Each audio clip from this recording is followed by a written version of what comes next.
तर नांदेडमध्ये मराठा खासदार आणि आमदारांच्या विरोधामध्ये संताप व्यक्त करत बॅनरबाजी करण्यात आली। आपण यांना पाहिलत का असा आशय या बॅनरवरती छापण्यात आलाय।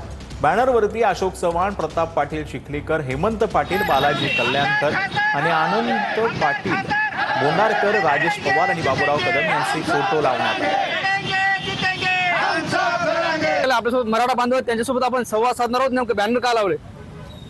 आज या ठिकाणी तुम्ही पाहू शकता सत्तेतले आमदार या ठिकाणी नांदेडमध्ये एकूण हे आमदार 7 आहेत आणि हे आमदार संघर्ष योद्धा मनोज जरांगे पाटील 29 तारखेला आझाद मैदान या ठिकाणी बसलेले आहेत।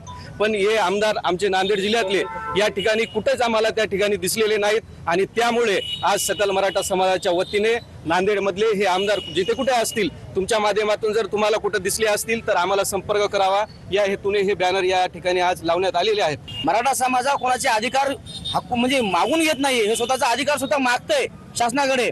आम्ही हक्क हिसकावून घेणारे माणसं नाही, आम्ही हक्क देणारे माणसं आहेत। त्याच्यामुळे म्हणजे सरकारला विनंती आहे आणि आमदारांना विनंती आहे की तुमच्या मराठा आरक्षणाच्या बाबतीत तुम्ही भूमिका लवकरात लवकर जाहीर करावी आणि तुम्ही मराठा आरक्षणाचा पाठिंबा आहे की नाही, कारण येणाऱ्या काळामध्ये मग आम्हाला तुमच्यासोबत राहायचे की नाही मग आम्ही ठरवू। ज्ञानेश्वर लोंढे, TV9 मराठी, नांदेड।